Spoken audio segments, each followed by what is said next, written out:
علیکم اسٹوڈینٹس. توحید کا ویسے میں نے انٹروڈکٹری ٹاپک میں نے آپ کو کروا دیا تھا. میں آپ کو اسکرین پہ شیئر کر دیتی ہوں. آج ہم نے توحید کے اثرات، انسانی زندگی پر توحید کے کیا اثرات ہیں. یعنی آپ اللہ تعالیٰ کو ایک مانتے ہیں. اللہ تعالیٰ اپنے کام کے لیے کسی کا محتاج نہیں ہے. تو عقیدہ توحید آپ کی زندگی پر کیا اثر ڈالتا ہے، یہ میں آپ کو آج پڑھاؤں گی، اور یہ سمرائز کر کے بھی ساتھ ساتھ بتاؤں گی. جو ایزی چیزیں ہیں وہ آپ کو سمرائز کر دوں گی. اچھا، عقیدہ توحید کے ہی لحاظ سے انسانی زندگی پر اثر ڈالتا ہے، ٹھیک ہے، اور اسے بدل کر رکھ دیتا ہے. ہم ذیل میں انسانی زندگی پر اس کے اثرات، یعنی ایک انفرادی زندگی، ایک انسان کی زندگی پر اس کا کیا اثر ہے وہ ڈسکس کریں گے. نمبر 1، شرف انسانیت. عقیدہ توحید کے مطابق مطلب عقیدہ توحید یہی ہے نا کہ آپ نے ایک اعلیٰ اور عرفہ شخصیت یعنی اللہ تعالیٰ کو ماننا ہے، ٹھیک ہے. اللہ تعالیٰ نے پوری دنیا کو بنایا ہے تو وہ کسی کا محتاج نہیں ہے، ٹھیک ہے. اور اس عقیدے کے اقرار سے انسان جو ہے نا وہ در در کی ٹھوکریں کھانے اور جگہ جگہ دست دراز یعنی دست سوال دراز کر کے ذلیل ہونے سے بچ جاتا ہے. صرف وہ یعنی اللہ تعالیٰ کی ہستی پر یقین رکھتا ہے، اور جس کے سامنے عاجزی کرنے سے تذلیل اور رسوائی نہیں ہوتی. آپ کو پتہ ہے اللہ تعالیٰ کبھی بھی مطلب خدا جو ہے وہ انسان سے 70 ماؤں سے زیادہ محبت کرتا ہے. تو خود سوچیں کہ اللہ کی محبت کتنی زیادہ ہوگی. اگر آپ کی مدر آپ سے اتنی محبت کرتی ہیں تو اگر اس سے 70 گنا زیادہ اللہ تعالیٰ اگر آپ سے محبت کرتے ہیں تو آپ خود اندازہ لگائیں کہ وہ کتنا مطلب آپ پر بے نیاز ہے، ٹھیک ہے. تو اس کے سامنے انسان جتنی عاجزی کرے اس کا مقام اتنا ہی زیادہ بلند ہوگا. اس کی واضح مثال نبی پاک صلی اللہ علیہ وسلم سے بڑھ کر رب العزت کے سامنے عاجزی کرنے اور گڑ گڑانے والا اور کوئی بھی نہیں ہو سکتا. یہ خالق کائنات کے بعد آپ صلی اللہ علیہ وسلم کی آپ اس میں پھر اگزامپل دیں گے کہ نبی پاک صلی اللہ علیہ وسلم کا جو دور گزرا ہے انہوں نے کتنی مشکلیں برداشت کی ہیں، لیکن اس کے باوجود وہ ثابت قدم رہے، اللہ پر یقین نہیں چھوڑا. نمبر 2 ہے خودداری اور عزت نفس. در در پر بھٹکنے والے انسان کی عزت نفس اور خودداری مجروح ہوتی ہے. اس کے مقابلے میں عقیدہ توحید انسان کو صرف ایک درکار عابد بناتا ہے، اور وہ یعنی اللہ تعالیٰ پر اس کی قدر پر یا اللہ تعالیٰ پر ایمان رکھتا ہے. اس کی شوکت کے سامنے جنبیں خود بخود جھک جاتی ہیں، مطلب انسان خود سجدہ ذیل ہو جاتا ہے، ٹھیک ہے، اللہ تعالیٰ کے آگے. اور اس در پہ گڑ گڑانے سے نہ انسان کی عزت نفس پہ حرف آتا ہے اور نہ ہی انسان کی خودداری مشروع ہوتی ہے، کیونکہ عزت نفس اور خودداری کے خلاف یہ ہے کہ اپنے سے کمتر کے سامنے جھکا جائے، ٹھیک ہے. مطلب کفار تو یہی کہتے تھے نا کہ ہم تو نہیں سجدہ کرتے، ہم تو اس کے آگے نہیں جھکتے کیونکہ وہ تو ہم سے کم تر ہے، لیکن اللہ تعالیٰ کی ذات سب سے بلند اور برتر ہے.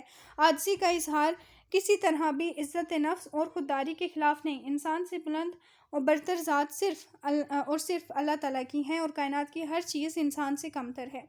حق نیابت کا صحیح استعمال. انسان کو زمین پر خلیفہ بنا کر بھیجا گیا. زمین پر موجود باقی ہر چیز کو انسان کی خدمت کے لیے تسخیر کیا گیا. انسان کا مقام اور مرتبہ بلند کیا گیا. تو اگر انسان اپنے سے کسی کمتر کو معبود بنا لے، جیسے کہ بھی کفار دیکھیں کیا کرتے ہیں، اپنے ہاتھ سے بت بناتے ہیں، اس کی پوجا شروع کر دیتے ہیں، ٹھیک ہے، ان کے سامنے جھکتے ہیں، تو یہ چیز غلط ہے.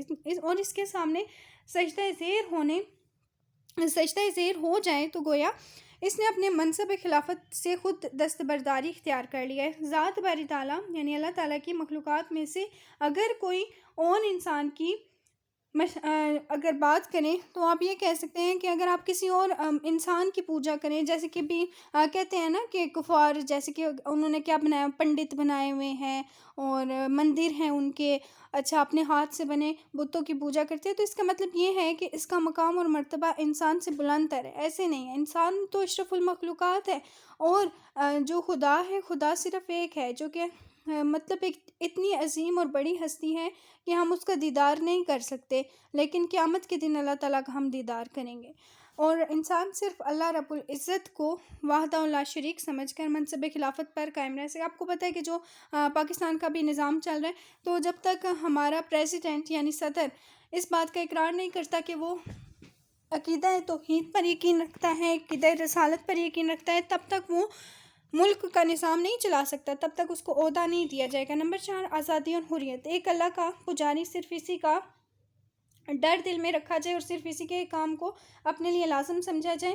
اس طرح وہ مخلوقات کی غلامی سے نکل کر صرف اور صرف اللہ کی اطاعت کرے، اور اس کی آزادی کی حدود پھیل جاتی ہیں. اور اگرچہ اب بھی مادر بدر آزاد نہیں ہوتا ہے، بہرحال صرف اللہ یعنی اللہ تعالیٰ کو اپنے ماننا ہے. انسان وہ بہتر ہے جو کہ خود حدود خلق سے بچتا ہے، حدود اللہ میں قائم رہتا ہے، یعنی کسی انسان کو معبود نہیں مانتا بلکہ اللہ تعالیٰ کو جو ہے اکیلا مانتا ہے، اور یہ مانتا ہے کہ اسی نے ہر انسان کو پیدا کیا ہے اور وہی ہمارا خالق ہے۔ بہادری اور بے خوفی، عقیدہ توحید کے ماننے والے دل میں صرف اور صرف اللہ تعالیٰ کا ڈر رکھتے ہیں، اور وہ مخلوقات میں سے کسی سے بھی نہیں ڈرتے، ٹھیک ہے۔